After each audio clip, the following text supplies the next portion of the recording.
श्री राहुल गांधी जी और खड़गे जी द्वारा सनातन समाज के प्रति महू में दिया गया बयान न केवल निंदनीय है अपितु अक्षम्य भी है।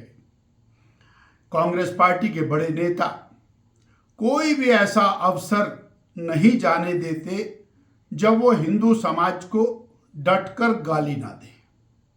गंगा मैया में स्नान करना, महाकुंभ में जाना, देश की पवित्र नदियां गंगा, यमुना, सरस्वती, कृष्णा, गोदावरी, ब्रह्मपुत्र, नर्मदा आदि आदि ये सब हमारी और धरोहर है और हजारों हजारों लाखों साल से कुंभ का महायज्ञ पूरे देश में होता आया है।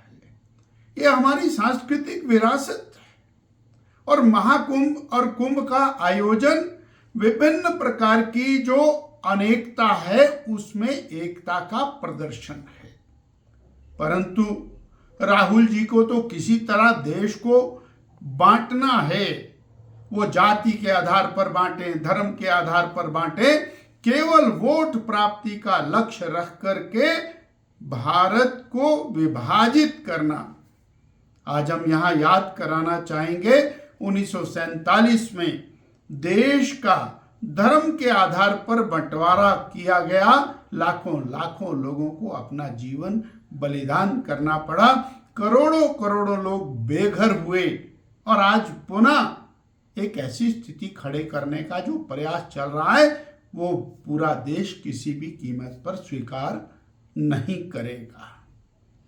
जब चुनाव आता है तो ये लोग मंदिर में जाकर के बड़ी बड़ी फोटोएं खिंचवाकर चुनावी हिंदू बनने का ढोंग रचते हैं, परंतु सनातन को लगातार हेय दृष्टि से देखना, सनातन का अपमान करना, ये इनकी आदत में शामिल हो गया है।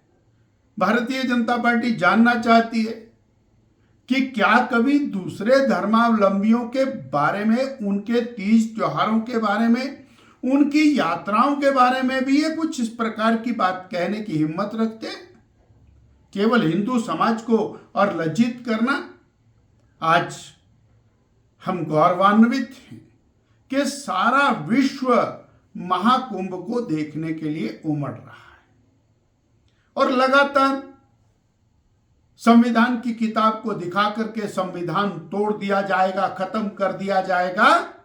हम याद कराना चाहते हैं लोकतंत्र की हत्या किसने की?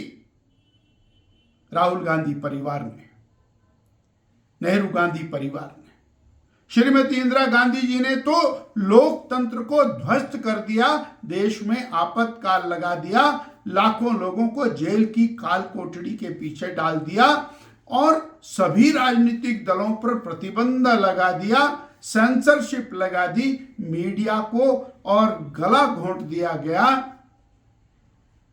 कम से कम ऐसे 10-12 कॉन्स्टिट्यूशनल अमेंडमेंट उस इमरजेंसी के दौरान किए जो मूल भावना के पूरी तरह विपरीत थे। केवल वोटों के लालच में, स्वार्थ में, परिवार को गद्दी में बनाए रखने के लिए कांग्रेस पार्टी ने संविधान को अनेकों बार तोड़ा। 60 से अधिक बार प्रदेशों की चुनी हुई सरकारों को केवल और केवल कांग्रेस की सरकार बननी चाहिए, नेहरू गांधी परिवार का वर्चस्व रहना चाहिए, उन सरकारों को तोड़ा गया। और आज जब पूरा देश विकास की गति की ओर अग्रसर है, राष्ट्र दुनिया में शक्तिशाली राष्ट्र के रूप में उभर रहा है और 2047 में जब श्रद्धेय नरेंद्र भाई मोदी जी ने देश को और विकसित राष्ट्र बनाने की दिशा में संकल्प लेकर आगे बढ़ना शुरू किया है, तो ये और देश को पीछे ले जाने के लिए कृत संकल्प दिखाई देते हैं।